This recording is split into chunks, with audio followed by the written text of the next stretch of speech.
Bonjour à tous et à toutes, j'enregistre cette vidéo en parallèle du montage de l'épisode 2 de Fondu consacré au souterrain sous la maison d'Oscar. Je le fais car je me rends compte que je suis passé à côté de pas mal de détails dans l'épisode, et je me suis dit que ce serait une bonne idée de les expliciter un peu plus dans une courte vidéo consacrée au sujet. Évidemment, il est recommandé d'avoir vu l'épisode 2 pour pouvoir comprendre. Je sais pas quand sortira cette vidéo, je vais plutôt me concentrer sur le Fondu numéro 3 pour le moment. Considérez ça comme une vidéo bonus. On va revenir sur la fiche médicale, plus précisément sur les notes inscrites dans la zone de texte. Pour rappel, c'était une sorte de compte-rendu du déroulé de plusieurs expériences. Parmi les éléments que j'aimerais tenter de clarifier, le test reflet, la tentative d'ôter le masque d'un certain RZ, et la thérapie suivie par ce même RZ, notamment. Dans l'épisode 2, j'avais théorisé que le doppelganger, lors du test reflet échoué, pouvait avoir une dépersonnalisation, le fait de ne pas se reconnaître lorsqu'on se regarde dans le miroir. J'ai fait quelques recherches supplémentaires en parallèle et j'ai abouti à une autre version qui me paraît plus adaptée. Ce test semble faire référence au test du miroir, développé par le psychologue américain Gordon Gallup Jr. Vous connaissez sûrement en quoi il consiste, c'est quelque chose d'assez connu. Ça sert à déterminer si un animal est capable de reconnaître son propre reflet. On va prendre un exemple précis. Jim Anderson procède à l'expérience avec des macaques. Il place un miroir sans teint dans leur enclos et observe leur réaction. Ce macaque ne se reconnaît pas et ne reconnaît pas non plus les autres membres de son groupe. Il semble véritablement désemparé. Ces tests ont été effectués sur plusieurs espèces et se sont révélés positifs notamment chez les dauphins, les orques, les éléphants d'Asie, les chimpanzés, les raimentas et quelques autres. Vous avez peut-être remarqué qu'il y a un animal que j'aborde pas depuis tout à l'heure, et qui est pourtant assez évident, c'est d'ailleurs littéralement l'espèce qui a créé ce test, vous l'aurez compris, l'humain. En ce qui concerne le test de Gordon Gallup, l'être humain est capable de reconnaître son propre corps au-dessus de 18 mois. À partir de ces informations, voici les conclusions qu'on peut tirer par rapport au test du reflet évoqué dans la fiche médicale. Le doppelganger n'est pas un animal qui reconnaît son corps dans un miroir. Si on hésitait encore sur sa nature potentiellement humaine, le doute est à présent gommé. On peut tout de même se poser la question de savoir si ce n'est pas un humain hybridé, ou génétiquement modifié, voire même un humain artificiel. Une autre interrogation se formule d'emblée. Quelle est la part d'humanité requise chez cet être pour le considérer comme humain ou non humain? Est-ce quelque chose qui se joue sur le plan anatomique ou génétique, sur le plan psychique ou rationnel? L'air de rien, on a plus de questions à résoudre que de réponses apportées. Je trouve que c'est le bon moment pour rajouter encore de l'eau au moulin. Si on regarde la fiche médicale, on remarque une chose qui rend perplexe. La date de naissance entre guillemets, du doppelganger. Le 15 juin 2022. C'est un fait assez étonnant sachant qu'on a juste à côté une photo de cet être qui semble beaucoup plus âgé même si on ne peut pas déterminer son sexe. 15 juin 2022, ça nous donne environ 3 mois avant que les événements aient eu lieu.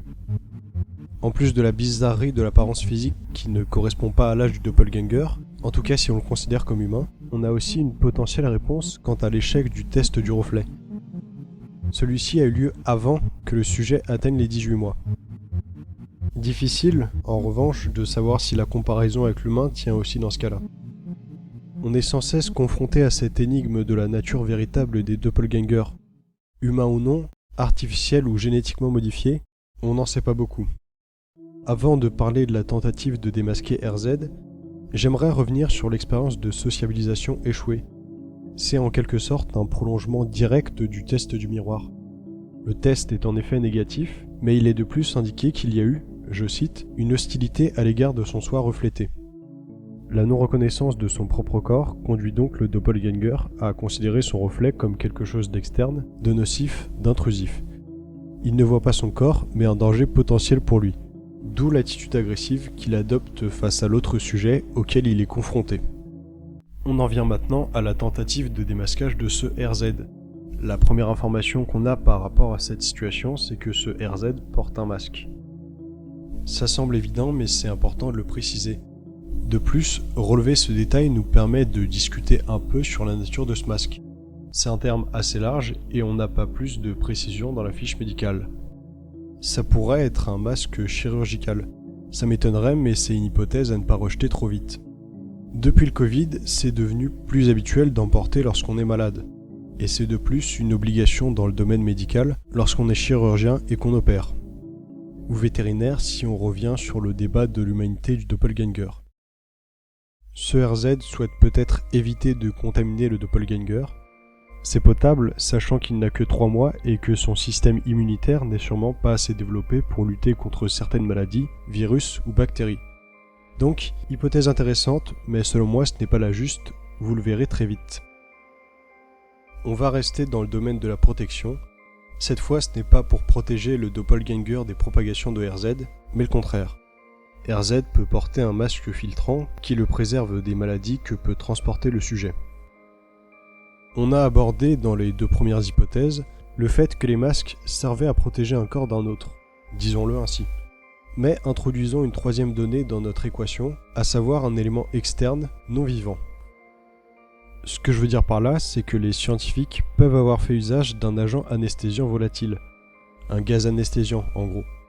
Le masque revêtu par RZ serait dans ce cas-là un masque à gaz. Pourquoi pas, mais ces explications ne prennent pas en compte l'aptitude principale du doppelganger, à savoir prendre l'apparence d'un autre. Si on prend en considération cet aspect, on arrive à la déduction suivante. RZ portait un masque qui dissimulait son visage dans son intégralité et donc son identité. Pour ce qui est de savoir quelle en est l'apparence, c'est une chose qui va devoir être résolue par l'imagination.